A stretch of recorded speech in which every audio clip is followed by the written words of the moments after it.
सब वेक्टर पहला आएगा नल वेक्टर कुछ नहीं है, एक पॉइंट है ए, एक पॉइंट है, पहला इनिशियल पॉइंट है ए और फाइनल पॉइंट भी ए है। तो कैसे होगा, घूम घूम के इधर आ गया, तो डिस्प्लेसमेंट कितना होगा 0। तो डिस्प्लेसमेंट एक स्केलर या वेक्टर, तो उसके लिए हमें क्या देना है 0 वेक्टर। अभी देख ऐसा आ गया आई क्रॉस आई क्या होगा 0 होगा। तो क्रॉस प्रोडक्ट में क्या आता है, फाइनली विक्टर ही तो आता है ना, तो उसको कैसे लिखेगा 0 वेक्टर। तो आई डॉट जे ये क्या होगा, ये सिंपल 0 होगा, नॉट ए 0 वेक्टर। तो यही है नल वेक्टर का इंपॉर्टेंस। नेक्स्ट आ जाता है एग्जाम्पल ऑफ नल वेक्टर, ये सभी एग्जाम्पल ऑफ नल वेक्टर है।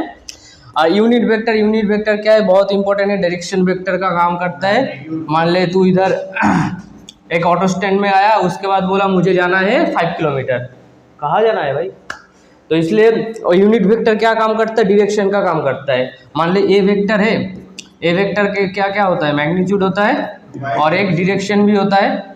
तो ये ए कैप क्या है एक्चुअल में डायरेक्शन वेक्टर। मुझे तो थोड़ा अफसोस है क्योंकि इसका यूनिट वेक्टर क्यों नाम दिया, इसका नाम देना चाहिए था क्या डायरेक्शन वेक्टर, वो अच्छा होता, तो बस दे दिया तो हम भी मान लेंगे। यूनिट वेक्टर के पीछे एक ही रीज़न है, तो हम लोग जैसे लिखते हैं ना मुझे 5 मीटर जाना है, जैसे लिखते ना मीटर, तो ये मीटर क्या था, मीटर एक यूनिट था ना, तो डिस्टेंस इक्वल टू 5 मीटर था। अभी वेक्टर जब स्टार्ट हुआ था, वेक्टर में भी बोला था मुझे तो मेरे पास भी तो मैग्नीट्यूड है, तो मैं क्या दिखाऊँ, वो बोला ठीक है तू मैग्नीट्यूड दिखा और उसके साथ एक यूनिट वेक्टर नाम दे दे, जैसे 5 का क्या है ना, तो इसलिए यूनिट वेक्टर नाम हुआ। यूनिट वेक्टर का मैग्नीट्यूड क्या होगा, A cap equal to magnitude जब भी देगा तो इसका मैग्नीट्यूड ए वेक्टर का मैग्नीट्यूड डिवाइडेड बाय ऑलरेडी तो मैग्नीट्यूड है, तो ये काट के क्या हो जाएगा 1 हो जाएगा। दुनिया में जितना भी यूनिट वेक्टर है सबका मैग्नीट्यूड 1 है। फ्री एंड लोकलाइज वेक्टर हम लोग सिर्फ फ्री वेक्टर का डिस्कस करेंगे। फ्री वेक्टर क्या है, बचपन में किया था, ए वेक्टर ये बी वेक्टर है, तो हम लोग क्या कर सकते हैं, बी वेक्टर ये ए वेक्टर को ऐसे मूव कर सकते थे ना, तो देख एंगल थीटा था, पैरेलली थीटा मूव किया, ये क्या था, ये जो पोर्शन था इससे हम लोग क्या करते थे पैरेललोग्राम एडिशन थ्योरम, और ये क्या है ट्रायंगुलर एडिशन ऑफ थ्योरम। तो इन दोनों का अगर मीट कर देंगे तो ये हो जाएगा सी वेक्टर, तो ये होगा ट्रायंगल एडिशन, ये होगा पैरेलल एडिशन, दोनों में मैग्नीट्यूड क्या होता है सेम होता है, ये भी सी वेक्टर है। तो अभी इन दोनों को जब भी हम लोग करते हैं तब ये चीज़ करते हैं फ्री वेक्टर। तो जितना भी फिजिक्स का चैप्टर होगा अभी 11-12 में सब कुछ फ्री वेक्टर है, और लोकलाइज एक वेक्टर है जिसमें पैरेलली मूवमेंट करने के बाद उसका मैग्नीट्यूड कम हो जाता है, वो अभी सिलेबस में नहीं है, क्वांटम फिजिक्स में होगा, जो दूर दूर तक कोई रिश्ता नहीं है, कौन पढ़ेगा क्वांटम फिजिक्स, नहीं चलो ना। वेक्टर एंगल बहुत इंपॉर्टेंट है, एंगल बिटवीन इनकमिंग और आउटगोइंग। हाँ बोल,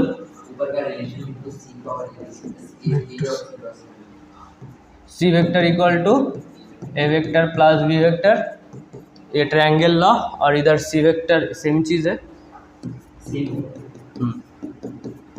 और मैग्नीट्यूड चाहिए तो A square plus B square 2ab cos theta, लिखने का कोई ज़रूरत नहीं है। Incoming outgoing vector option A देख, ए वेक्टर ऐसा है, ये बी वेक्टर है, एक ही पॉइंट से देख 2 वेक्टर बाहर जा रहा है, तो उसके बीच में जो एंगल होगा उसको हम लोग क्या कहेंगे वेक्टर एंगल कहेंगे। ये ए वेक्टर है, ये बी वेक्टर है, तो अभी ये इस पॉइंट में दोनों वेक्टर आ रहा है, तो इस ये भी थीटा, ये भी theta, option C.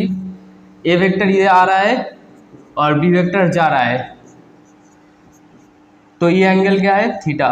Option D, ए वेक्टर आ रहा है, बी वेक्टर जा रहा है, ये एंगल थीटा। तो इसमें एक ऑप्शन है जो इनकरेक्ट ऑप्शन है, सी क्यों, वो ऐसे मूव हो जाएगा।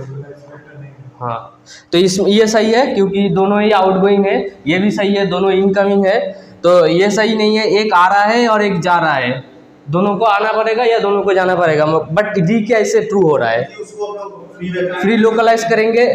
बी वेक्टर जैसा है उसको रहने दे, ए वेक्टर को थोड़ा फ्री कर दे, तो फ्री कर देगा तो यही एंगल थीटा हो, तो ए ऑप्शन के साथ ये एक ही चीज़ है, मैच कर रहा है। ठीक है, कोई डाउट? हाँ, वो लोग फ्री वेक्टर के लिए थोड़ा सा पैरेलली मूवमेंट किया। अरे इसको थोड़ा ऐसे कर दें, हाँ आगे बढ़ा दिया। तो प्रोजेक्शन वेक्टर मेरा फेवरेट। प्रोजेक्शन वेक्टर क्या है? मान ले ये है बी वेक्टर, बड़ा ले लो, और ये है ए वेक्टर। तो प्रोजेक्शन कहाँ आता है? जहाँ प्रोजेक्टर एक वर्ड है ना, प्रोजेक्टर, तो ऊपर से कोई एक लाइट डाल दे तो उस लाइट के लिए जो प्रोजेक्शन होगा, ये जो पोर्शन है इसका शैडो गिरेगा ना बी वेक्टर के इधर। हाँ, ये जो शैडो गिरा है, ये अगर थीटा है, इस शैडो का लेंथ क्या होगा? ए कॉस थीटा। ए कॉस थीटा होगा ना। ओम सुनना, पीडीएफ तो मिल जाएगा ना, बहुत जल्दी जाना है। ए कॉस थीटा है तो प्रोजेक्शन ये है, क्या है ये? ए कॉस थीटा क्या है? प्रोजेक्शन किसका? प्रोजेक्शन ऑफ ए वेक्टर किसके ऊपर? On B. तो ये क्या होगा?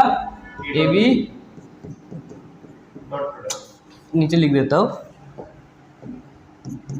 ए कॉस थीटा। अभी कॉस थीटा को क्या लिख सकता हूँ? A dot B divided by mod of A into mod of B, ये लिख सकता हूँ ना। ये मॉड ऑफ मॉड कटेगा तो प्रोजेक्शन क्या आया? डॉट प्रोडक्ट डिवाइडेड बाई, अभी कैसे इसको याद रखे? जिसके ऊपर गिरेगा वो नीचे रहेगा, सिंपल। जिसके ऊपर गिरेगा, किसके ऊपर गया? बी के ऊपर, सिर्फ नीचे बी रहेगा। ओके, ये तो मिल गया क्या? प्रोजेक्शन मैग्नीट्यूड वैल्यू, प्रोजेक्शन का मैग्नीट्यूड वैल्यू। इसमें देख कोई वेक्टर क्वांटिटी आएगा क्या? नहीं आएगा, कोई चांस ही नहीं है। तो अगर मुझे क्वेश्चन में पूछा कि प्रोजेक्शन वेक्टर क्या होगा, इसमें देख लिखा भी है प्रोजेक्शन वेक्टर। तो प्रोजेक्शन वेक्टर क्या लिखेंगे? प्रोजेक्शन वेक्टर जो आया, जो मैग्नीट्यूड आया, उसके साथ एक डायरेक्शन दे देंगे, ए डॉट बी। ये तो प्रोजेक्शंस का मैग्नीट्यूड वैल्यू है, उसके साथ जो डायरेक्शन देंगे, किसका डायरेक्शन देंगे? ए कॉस थीटा का डायरेक्शन कहाँ है? बी की तरफ। इसलिए तो हम लोग लास्ट में यूनिट वेक्टर पढ़े थे। तो बी वेक्टर का यूनिट वेक्टर क्या होता है? बी कैप होता है। मतलब ये डायरेक्शन है, जैसे आई कैप, जे कैप, के कैप, तो इधर से हम लोग सिर्फ एक बी कैप डाल देंगे, सो दैट ये वेक्टर क्वांटिटी हो गया है। दोनों चीज़ अलग अलग है, दोनों इंपॉर्टेंट है। कॉस थीटा हम लोग पता है ना, dot product equal to A dot B equal to A B cos theta होता है। अभी ये ए मैग्नीट्यूड बी मैग्नीट्यूड, तो कॉस थीटा इक्वल टू क्या होगा? A dot B divided by, सही है ना। अभी आ जा पोजीशन वेक्टर। पोजीशन वेक्टर क्या है? मान ले ये है वाई एक्सिस, ये है एक्स एक्सिस, ये है ओरिजिन 0,0, इधर एक पॉइंट है, इधर एक पॉइंट है बी। तो ए पॉइंट का डिस्टेंस ओरिजिन से कितना होगा? R A. बी पॉइंट का डिस्टेंस इधर से क्या होगा? R B. मुझे चाहिए ए और बी के बीच में डिस्टेंस। मुझे चाहिए क्या? ए और बी के बीच में डिस्टेंस। तो आर ए बी मुझे चाहिए क्या? R A B. तो अभी एक चीज़ देख, आर ए बी जब भी करेगा ना, ये जो ऑर्डर है, ये ऑर्डर आर ए, ये ऑर्डर आर ए बी, तो R A plus R A B, जैसे vector triangular addition, R A plus R A B. अभी ये उल्टा क्रॉम है, ये उल्टा ऑर्डर है ना, तो इक्वल टू क्या लिखेंगे? R B vector. बस हो गया। आर ए बी का वैल्यू कितना आया? कोई दिक्कत है तो पूछ लेना। R B minus R A vector. तो आर बी क्या है? बी फाइनल, जो बाद में आएगा वो पहले आएगा। R A B final minus initial. Yes. तो आर वेक्टर क्या है? R vector equal to always R final minus R initial. अगर मुझे ए आर बी ए लिखना पड़े, आर बी ए क्या होगा? Simple R A minus R B. Question में काम आएगा ये सब। जैसे हम मान ले ए डी वेक्टर लिखना है, तो ए डी वेक्टर क्या लिखेंगे? D vector minus A vector. Actual में इसको लिखता है ऐसे, O D vector minus O ए वेक्टर। ओ क्यों? क्योंकि ऑरिजिन से लेते हैं सारा डिस्टेंस। देख कोलिनियर वेक्टर, कोलिनियर बोले तो मान ले ये ए, ये बी, ये सी, तो इधर दो वेक्टर है, ए सी वेक्टर और एक है ए बी वेक्टर। अभी दोनों देख कोलिनियर है, मतलब एक के ऊपर एक है, तो हम लोग क्या लिखेंगे, A C equal to some constant into A B vector. तो कोलिनियर का ये एक कंडीशन है।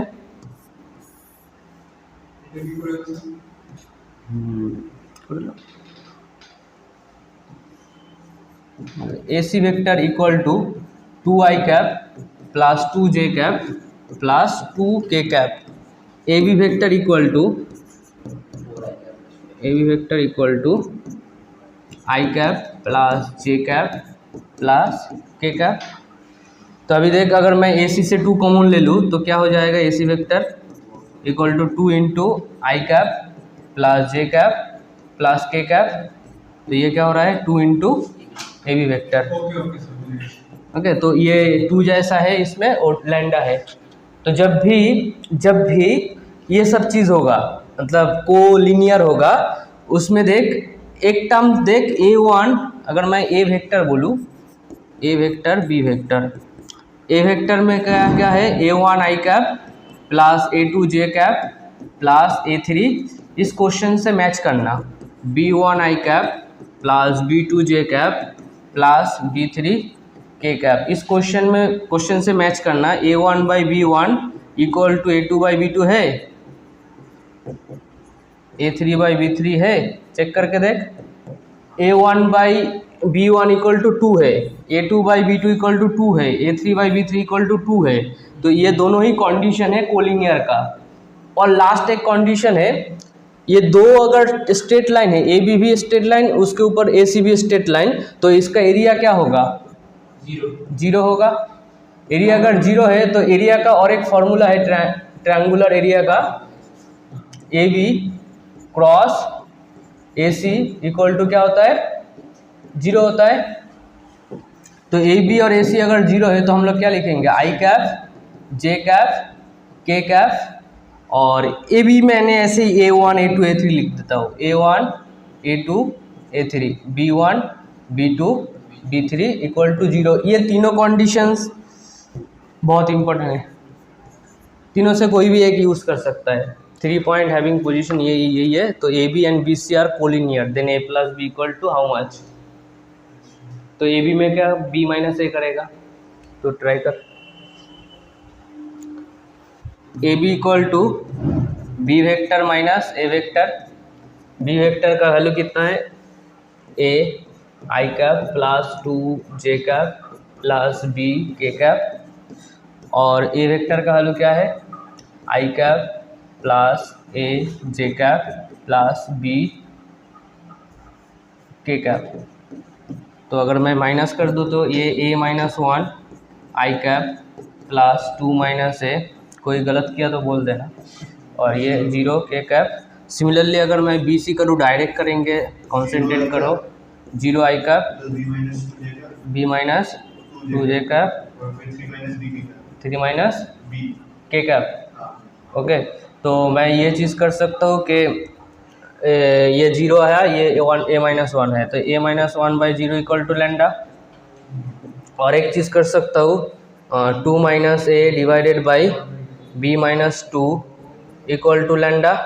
और एक चीज़ कर सकता हूँ, 0 by 3 minus B equal to lambda. तो इसका कोई काम नहीं है, क्योंकि इधर से लैंडा का वैल्यू कितना आ रहा है, ए का वैल्यू कितना आ रहा है, ए का वैल्यू 1 आ रहा है ना, और इधर से क्या आ रहा है, इधर से ये करेंगे तो 3 माइनस बी इक्वल टू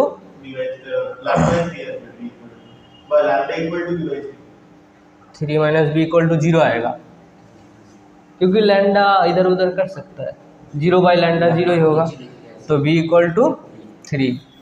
तो हम लोग ये दोनों चीज़ यूज़ क्यों किया, क्योंकि लैंडा का वैल्यू मुझे पता नहीं है, तो दोनों में लैंडा कट रहा है, दिमाग लगाना पड़ेगा, नहीं तो एक्स्ट्रा तेरा टाइम खींचेगा ना। इधर भी तू कर सकता है, बेकार क्या कौन करेगा दोनों से। तो आंसर क्या है, 4 है, यही सही आंसर है। ए प्लस इसका भी यूज़ कर सकते हैं, नहीं उसको छोड़ो ना, तो देखो पहले इक्वेशन देखो a - 1 by 0 equal to lambda है। थर्ड इक्वेशन देखना क्या फॉर्म होगा आपका 0 by 3 minus b equal to lambda. तो a - 1 by 0 equals to 0 by 3 minus b।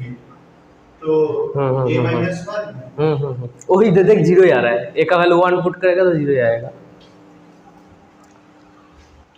Unlike vector like मान ले ये ए वेक्टर, जब भी हम लोग करते हैं ना subtraction vector B vector minus A vector, तो उसमें क्या करते थे B vector plus of minus A vector. तो मान ले इधर है बी वेक्टर, तो हम लोग माइनस ए करना पड़ेगा, ये माइनस ए वेक्टर, तो B vector minus A vector ये रिजल्टेंट होगा सब्सट्रैक्शन वेक्टर। अनलाइक वेक्टर का वही काम है। Direction cosine of vector important है, जल्दी जल्दी पढ़ेंगे। मान ले इस रूम में इधर एक मच्छर है, तो इस मच्छर का पोजीशन कोई एक कॉर्नर से तुझे चाहिए, तो पहले हम लोग जल्दी जल्दी एक क्यूब बना लेते हैं। टैंग टैंग टैंग टैंग, ये है एक्स एक्सिस, ऊपर है वाई एक्सिस, ये है जेड एक्सिस। तो इधर देख एक मच्छर है, मच्छर का पोजीशन मुझे पहले एक्स एक्सिस जाना पड़ेगा, उसके बाद एक्स एक्सिस, उसके बाद वाई एक्सिस, उसके बाद जेड एक्सिस। तो इधर है मच्छर, ओके इधर है मच्छर। तो मच्छर के पास जाने के लिए मुझे क्या क्या करना पड़ा, मान ले 3 ये डिस्टेंस है, ये 4 डिस्टेंस है और ये 5 डिस्टेंस है। और एक अच्छा वैल्यू मिलेगा क्या, 3 4 5 कटेगा नहीं ना, वो सब टेंशन नहीं, वो सब हो देखा। आर वेक्टर इक्वल टू, हाँ R vector equal to 3i cap plus 4j cap plus 5k cap, 3i cap plus 4j cap plus 5k cap. तो अभी देख ये मेरा आर वेक्टर, ये क्या है आर वेक्टर है। तो मैंने मच्छर के लिए थोड़ी हम बार बार मच्छर के पोजीशन के लिए ये कॉर्नर से एक्स कैप 3 आया, वाई कैप गया, उसके बाद फिर ऊपर गया, तो ये क्या क्या एक्स वाई जेड गया। तो तू बोला मैं ऐसे नहीं करूँगा, मैं उधर से डायरेक्ट इधर आ जाऊँगा, तो कॉर्नर से जो डायगोनल आया वही है आर वेक्टर। तो आर वेक्टर इक्वल टू हम लोग ऐसे भी लिख सकते हैं, या मैग्नीट्यूड ऑफ आर वेक्टर कितना होगा, root over of 3 square plus 4 square plus 5 square, तो रूट ओवर ऑफ 50। तो ये क्या होगा 5/√2 होगा, ओके 5/√2 होगा। अभी ये डायरेक्शन वेक्टर, डायरेक्शन कोसाइन क्या है, तो अभी जो आर वेक्टर हुआ ना इधर से उस कॉर्नर तक, ये आर वेक्टर, ये जो आर वेक्टर आ रहा है वो कभी एक्स एक्सिस के साथ एंगल करेगा, वाई एक्सिस के साथ एंगल करेगा, प्लस जेड एक्सिस के साथ, समझ रहे हैं ना। ये ऐसा कुछ है, तो ये हाँ ये देख ऐसा कुछ है, तो आएगा इधर, ये ऐसा कुछ है, ये ऐसा कुछ है। तो देख एक्स एक्सिस के साथ एंगल कर रहा है, वाई एक्सिस के साथ, ये जो एक्स एक्सिस, वाई एक्सिस और ये जेड एक्सिस, तो तीनों एंगल करेगा आराम से। तो वही हम लोग लिखेंगे, तो कॉस अल्फा क्या है, मान ले ये है अल्फा, समझा। तो एक्स एक्सिस के साथ एंगल कॉस अल्फा क्या होगा 3/r वेक्टर। 3 क्यों लिखा, क्योंकि एक्स कंपोनेंट। और कॉस बीटा क्या होगा, कॉस बीटा क्या होगा, ये देख बीटा एंगल वाई एक्सिस के साथ। अरे साउंड नहीं आ रहा, ये आर वेक्टर जो लिखा ना ये कुछ नहीं है भाई, X I cap Y J cap plus Z K cap. तो आर जो किया वो क्या है X square plus Y square plus Z square. तो अभी अगर मुझे कॉस अल्फा चाहिए, मतलब एक्स एक्सिस के साथ एंगल, तो हम लोग क्या लिखेंगे एज बाई आर वेक्टर। तो cos alpha equal to 3/5√2, cos beta equal to 4/5√2, और कॉस गामा इक्वल टू 5/5√2। अभी देख सिर्फ ये वैल्यू मुझे पता है, इसमें देख 1/√2 आ रहा है ना, तो इसका मतलब गामा का वैल्यू कितना है 45 डिग्री। तो हर एक चीज़ का एंगल आएगा, अल्फा का वैल्यू, कॉस इनवर्स जो भी होगा। ये जो एंगल डिसाइड कर रहा है, ये एंगल क्या है एक्स एक्सिस के तरफ कितना एंगल। तो जब भी तुझे ये डायरेक्शन वेक्टर मिल रहा है ना, डायरेक्शन वेक्टर कौन है, डायरेक्शन वेक्टर कौन है बोल, आर कैप क्या है 3 बाई बोल 5√2 I cap plus 4 by 5√2 J cap plus 5 by 5√2 K cap. ये जो टर्म है ये क्या है, सबको कॉस के फॉर्मेट में करो। ये क्या है कॉस अल्फा, ये क्या है कॉस बीटा, और ये क्या है कॉस गामा। तो एक्चुअल में जो मैंने पहले भी बोला था, एक यूनिट वेक्टर क्या शो करता है, डायरेक्शन शो करता है। उसका काम ही है डायरेक्शन शो करना कि एक्स एक्सिस के साथ कितना एंगल, वाई एक्सिस के साथ कितना एंगल और जेड एक्सिस के साथ कितना एंगल। और तो एक बार देख, कॉस स्क्वायर अल्फा करेगा प्लस कॉस स्क्वायर बीटा करेगा, मन ही मन सोच क्या होगा, प्लस कॉस स्क्वायर गामा। सोच सोच सोच बोल मुझे, वेक्टर हो जाएगा, सोच स्क्वायर करके करके सोच, वेक्टर हो जाएगा 1 आएगा देख, cos gamma equal to Z by, तो ऊपर क्या आएगा X square plus Y square plus Z square, नीचे क्या होगा आर स्क्वायर का वैल्यू क्या है तो 1 आएगा। तो cos square plus cos square alpha cos square beta cos square gamma अगर 1 है तो नीचे और एक चीज़ यूज़ कर दे, बहुत काम का है, डायरेक्ट याद रखना कि साइन स्क्वायर अल्फा क्या होगा, सोच sine square alpha sine square beta plus sine square gamma क्या होगा, सिर्फ 2 होगा, 2 होगा, क्योंकि 1 माइनस लेफ्ट हैंड साइड है 3 माइनस ऑफ, क्योंकि माइनस कॉमन लेके फिर कटेगा। ये काम का चीज़ है, दोनों ही काम का चीज़ है। लॉ ऑफ एडिशन ये सुन ले तेरे लिए बोल रहा हूँ, ये सुन ले, फिजिक्स के लिए काम आएगा। जब भी 5 न्यूटन और एक 5 न्यूटन जब 0 डिग्री एंगल में काम करता है तो तू क्या करता है, कौन सा ऐड करता है, स्केलर एडिशन करता है या अलजेब्रा एडिशन। तो हम लोग स्केलर एडिशन तब करेंगे जब 0 डिग्री एंगल में होगा। तो मान ले ये एक वेक्टर है ए वेक्टर, ये एक वेक्टर है बी वेक्टर, तो कभी भी हम लोग वो फॉर्मूला यूज़ नहीं करेंगे A square plus B square 2ab cos theta, वो भूल जा। तो डायरेक्ट बी का एक कंपोनेंट करना है, ये क्या है बी साइन थीटा और ये क्या है बी कॉस थीटा। तो जितना भी क्वेश्चन आएगा तू कैसे करेगा, तू इधर करेगा ए प्लस बी कॉस थीटा और ऊपर क्या करेगा बी साइन थीटा, आराम से सॉल्व होगा रिजल्टेंट, क्योंकि 90 डिग्री हमें तो पिथागोरस याद है ना, इसका स्क्वायर प्लस उसका स्क्वायर उसका रूट। अभी तो अगर रिजल्टेंट चेक करना है ना, इसका होल स्क्वायर करेगा उसका भी होल स्क्वायर करेगा, एक बार करके देखना वो फॉर्मूला आ जाएगा square plus B square 2ab cos theta. और एक चीज़ इससे और एक चीज़ आ जाता है, अभी बोल देता हूँ क्या है ना, मान ले ये बी कॉस थीटा और एक दोनों क्या है पैरेलल 0 डिग्री में है। तो जब भी 0 डिग्री में होता है तब उसका प्रॉपर्टी कुछ स्केलर आता है,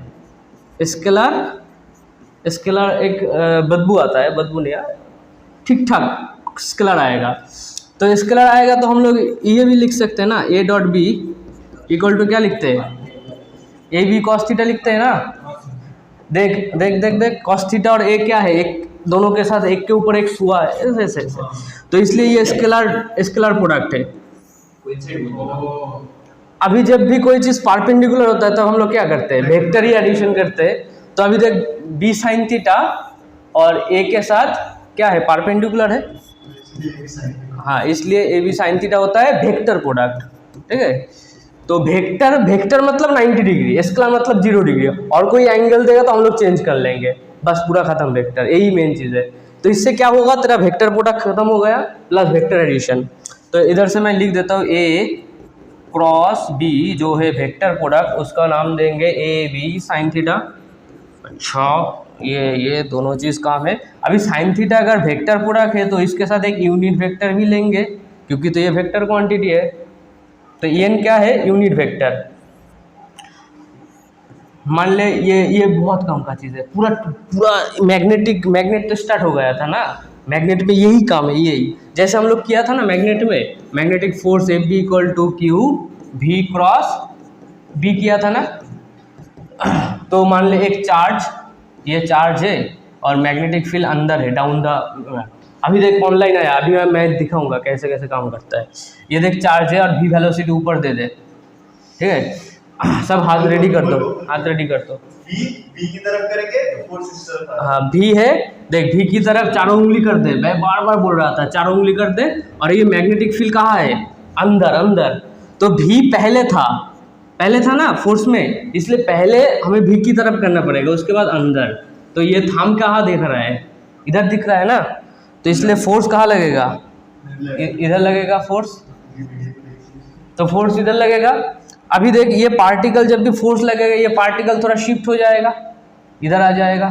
अभी इस पॉइंट का वेलोसिटी इधर है v, और magnetic field down the plane अभी भी है, तो धीरे धीरे सर्कुलर मोशन करेगा ऐसे ऐसे ऐसे। तो अभी भी फोर्स कहाँ है, इधर भी है, टुवर्ड्स द सेंटर। ये क्या है, टुवर्ड्स द सेंटर। तो ये पूरा सर्कल कर लेगा, ये पूरा सर्कल कर लेगा। तो जब भी क्रॉस प्रोडक्ट आएगा ना, पहला जो क्वांटिटी है उस क्वांटिटी में चारों उंगली डाल दे। अभी अभी मैं अगर इस इधर ले देता हूँ मैग्नेटिक फील्ड, जल्दी बोलना, और वेलोसिटी को क्रॉस कर देता हूँ, बोल मैग्नेटिक फील्ड का डायरेक्शन, फोर्स का डायरेक्शन। ये है मैग्नेटिक फील्ड का डायरेक्शन और ये वेलोसिटी का डायरेक्शन। फाइंड फोर्स का डायरेक्शन। हाँ वेलोसिटी अंदर है, ये चारों उंगली अंदर डाले। कैसे करना है, ऐसे। उसके बाद देखिए मैग्नेटिक फील्ड इधर है, मैग्नेटिक फील्ड जो है ना वो ऑलवेज थंब की डायरेक्शन में होना चाहिए। तो ऐसे नहीं तो तू उंगली कैसे घुमाएगा, ऐसे उल्टा उंगली घुमाएगा, उसको तो तुझे ऐसे करना ही पड़ेगा। तो फोर्स का डायरेक्शन नीचे है, बस क्रॉस प्रोडक्ट का ये डायरेक्शन ही है N cap. Magnetic field okay, जैसे फोर्स का डायरेक्शन था वही है। मैग्नेटिक फील्ड अंदर की तरफ है, तेजों का गेट बंद रहता है। हाँ ठीक है, 20 मिनट और 10 मिनट बाकी है ना, तो 10 में छोड़ देंगे। 10 मिनट तो हमें लेट ही तो स्टार्ट किया था, 2 घंटे नहीं पढ़ेंगे तो पैसा देगा नहीं तेरा पप्पा। चलो ये देख x1, y1, ये देख x2, y2, ये AB और ये BC, ये aim is to n। तो स्ट्रेट लाइन का कुछ याद है, b वेक्टर में अगर x कोऑर्डिनेट y कोऑर्डिनेट है plus x2 plus x1 x1 plus x2 m plus n n। Plus n sorry. अभी देख अगर ये चुप कर, ये देख a है, ये है b है। अभी b को एक्सटर्नल डिवीजन कर दे, बाहर ले ले, तो ये c और ये b, तो b अगर बाहर आ गया तो ये क्या है m, ये क्या है n। तो पहले जो किया था m इस टू n, अभी भी वही करेंगे। बट एक बार एक चीज देख, पहले n कहाँ कौन सी डायरेक्शन में था, पॉजिटिव डायरेक्शन में था। अभी इसमें n कहाँ है, b2c, इसमें क्या था b2c पॉजिटिव n, अभी b2c क्या है -n। तो फॉर्मूला सब कुछ सेम रहेगा, शुभ mx2 plus of -n x1 divided by m plus of -n। सही है, तो n को सिर्फ ऐसे मोड़ दे। तो तुझे मतलब दिमाग में ये होना चाहिए जब एक्सटर्नल डिवीजन हो रहा है तब m का जो डिस्टेंस है वो कितना है। m एक रेशियो है, डिस्टेंस नहीं एक रेशियो है। वो रेशियो कितना तक है, a टू b, जिसको भी डिवीजन करेगा उधर तक होगा m का value. In case of mid point, अभी हम लोग वेक्टर में आ गए, तो वेक्टर में, वेक्टर के लिए क्या होगा, वेक्टर के लिए एक ऑरिजिन पॉइंट होता है, ये ऑरिजिन पॉइंट। 1 + 1/2 मतलब x2 + x1/2 हो जाता है, क्योंकि 1:1 ये देख a वेक्टर और b वेक्टर, ये ऑरिजिन है और ये अंदर में c है। तो ये मेरे लिए a वेक्टर है, ये मेरे लिए b वेक्टर है, और ये अंदर में ये m is to n है, और ये c वेक्टर। तो मुझे चाहिए क्या, c वेक्टर। तो c वेक्टर को कैसे लिखेंगे, m into b vector plus n into बोल a vector divided by m plus n। सही है, और m अच्छा है। और m + n सेम है, ना मिड पॉइंट तो नहीं बोल रहा हूँ, मतलब इसका वेक्टर फॉर्म बोल रहा हूँ, हम तो वेक्टर पढ़ रहे हैं ना। ये तो स्ट्रेट लाइन का बात हुआ, बट वेक्टर में भी ऐसा ही चीज़ फॉलो हो रहा है कि M B vector plus N vector. और सी अगर बाहर होगा, सी एक्सटर्नल, ये सी इंटरनल, एक्सटर्नल होगा क्या होगा, M B vector minus N A vector divided by M minus N. दोनों चीज़ काम का है एक्सटर्नली डिवीजन के लिए और मिड पॉइंट के लिए C vector equal to M plus M और एन इक्वल है B vector plus A vector divided by 2। Product का हम लोग दो पार्ट ऐसे करेंगे, दो vector cross product dot product. Product of vector, इसका मतलब क्वांटिटी वेक्टर ही आएगा। जैसे फोर्स डिस्प्लेसमेंट, अगर डॉट प्रोडक्ट होगा तो क्या होता है वर्क डन। दो भी वेक्टर में अभी डिस्प्लेसमेंट और फोर्स सेम डायरेक्शन। अभी डिस्प्लेस एक चीज़ बहुत चीज़ अभी एक बहुत बढ़िया चीज़ होगा जो मैंने 0 डिग्री का बात बोल रहा हूँ। फोर्स और डिस्प्लेसमेंट वर्क डन होता है और डिस्प्लेसमेंट क्रॉस प्रोडक्ट फोर्स में टॉर्क होता है। तो देख वेक्टर क्वांटिटी सेम था मगर आउटपुट अलग अलग हो रहा है, डिपेंड ऑन डॉट या क्रॉस हो रहा है। कितना होता है टॉर्क होता है ना, और वेक्टर क्वांटिटी है। जब तू एक ब्लॉक को फोर्स देता है ना तब डिस्प्लेसमेंट और फोर्स के बीच में एंगल कितना होता है 0 डिग्री। इसलिए मैं बार बार बोल रहा हूँ 0 डिग्री मतलब स्केलर, 0 डिग्री मतलब स्केलर। और जब भी टॉर्क करता है तब क्रॉस होता है तब कितना देता है 90 डिग्री, याद होगा ना। तो 90 डिग्री में टॉर्क आएगा। दो वेक्टर के लिए दो चीज़ होगा, एक होगा क्या स्केलर प्रोडक्ट, सिर्फ स्केलर प्रोडक्ट जिसका नाम है ए डॉट बी, जिसका वैल्यू होता है A B cos theta. Scalar इसलिए नाम देता है क्योंकि आउटपुट स्केलर ही आता है, और इसका नाम है वेक्टर प्रोडक्ट। तो वेक्टर प्रोडक्ट में हम लोग क्या लेते हैं A cross B equal to A B sine theta. कभी भी ये मत भूलो कि इसके साथ एक इनकैप है और ये ए और बी अलग अलग है, ये ए और बी अलग अलग है। और ये दो वेक्टर लेके सिमिलरली 3 वेक्टर लेके होगा 3 वेक्टर। मैंने क्या पढ़ाया था उस टाइम, इलेक्ट्रोस्टैटिक्स नहीं, इंडक्शन पढ़ाया था। हाँ EMI उसमें आया था कुछ 3 वेक्टर का एप्लीकेशन ना। उसके बाद जब हम लोग पोटेंशियल फाइंड करते थे, पोटेंशियल इक्वल टू भी, हाँ वो आपका होता है वो वाला फॉर्मूला में dl क्रॉस r करके उसके साथ जब आप और कुछ ऐड करेंगे याद नहीं आ रहा पहले dl क्रॉस, हाँ मुझे थोड़ा बहुत याद आ गया। हाँ v cross b into l dot product of l vector. तो ये होता है EMF, इंड्यूस EMF E। ऐसा ही था। तो ये क्या है, ये अगर क्रॉस प्रोडक्ट है, क्रॉस प्रोडक्ट से जो चीज़ मिलेगा वो वेक्टर ही मिलेगा, उसके साथ और एक डॉट, तो फाइनली क्या मिला स्केलर मिला ना। और वोल्टेज क्या होता है स्केलर ही होता है। तो इसलिए ट्रिपल प्रोडक्ट का दो चीज़ होगा, एक होगा स्केलर ट्रिपल प्रोडक्ट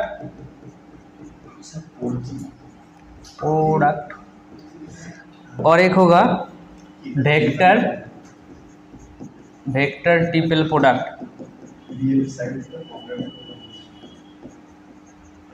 क्या करे मतलब देख, ये है ए और ये है बी। सुन ले, ये है ए और ये है बी। तो ए क्रॉस बी करेगा तो क्या होगा ए क्रॉस बी करने से क्या होता है एरिया मिलता है। तो एरिया क्या है वेक्टर क्वांटिटी। तो ये एक सरफेस है, सुन ले, ए और ये है बी, ये बी। तो ये एंगल थीटा है। तो ए क्रॉस बी करने से मुझे क्या मिला एरिया मिला, जिसका वेक्टर कहाँ है ऊपर की तरफ। बार बार बोला था ऊपर की तरफ क्यों है, तो एक बार उंगली घुमा के देख, तो थंब कहाँ दिख रहा है ऊपर की तरफ। तो area is a vector quantity. अभी ये जो ए वेक्टर क्रॉस बी वेक्टर आया जिसको हम लोग एरिया लिखते हैं, इसके साथ इसका हाइट का डॉट प्रोडक्ट कर दे तो वॉल्यूम मिल जाएगा ए क्रॉस बी। अभी ए क्रॉस बी जब किया था ना, इसका डायरेक्शन कहाँ था ऊपर की तरफ और हाइट भी ऊपर की तरफ। तो दोनों के बीच में एंगल कितना है मान ले सी, मतलब ये क्यूब है इसका है सी, ये तो क्यूब है ना। तो एंगल कितना है 0 डिग्री। तो इधर से क्या मिलेगा ए बी साइन 90 डिग्री और डॉट प्रोडक्ट, और ये इधर जो एन कैप मिल रहा है वो क्या है C cap into C vector तो C cap into C vector 0 degree cos 0 degree का वैल्यू कितना होता है A B C into 1 sin 90। हाँ तो ए बी सी आया ना, ए बी सी आया ना, तो वॉल्यूम क्या लिखते हैं, क्यूब का वॉल्यूम क्या लिखते हैं, ए बी सी तो लिखते हैं। और ए वॉल्यूम क्या होता है, स्केलर ना वेक्टर, स्केलर। तो इसलिए स्केलर ट्रिवियल प्रोडक्ट का रियल लाइफ में एप्लीकेशन है, इस रियल लाइफ में एप्लीकेशन है। तो हम लोग उसको कैसे लिखते हैं, A B C third bracket से लिखते हैं, A vector dot B cross C vector. हाँ छोड़ देंगे, अभी ए बी क्रॉस सी ये है स्केलर वेक्टर ट्रिवियल प्रोडक्ट, इसका बाद में डिस्कस करेंगे। बोलो बोलो। क्या बोलते हैं, वेक्टर इनटू वेक्टर स्केलर होता है, वेक्टर इंटू वेक्टर स्केलर हो सकता है, हाँ होता ही तो है कि हो सकता है, हो सकता है। जैसे फोर्स इंटू डिस्प्लेसमेंट दोनों ही वेक्टर क्वांटिटी, उसका प्रोडक्ट स्केलर वर्क डन में आता है। अभी वही दोनों प्रोडक्ट का मल्टीप्लिकेशन वेक्टर में आ सकता है, जैसे टॉर्क। अभी डिपेंड करता है कौन से एंगल में है। टॉर्क का क्या फॉर्मूला होता है, हाँ टॉर्क का फॉर्मूला क्या होता है, हाँ टॉर्क का formula distance into R cross है,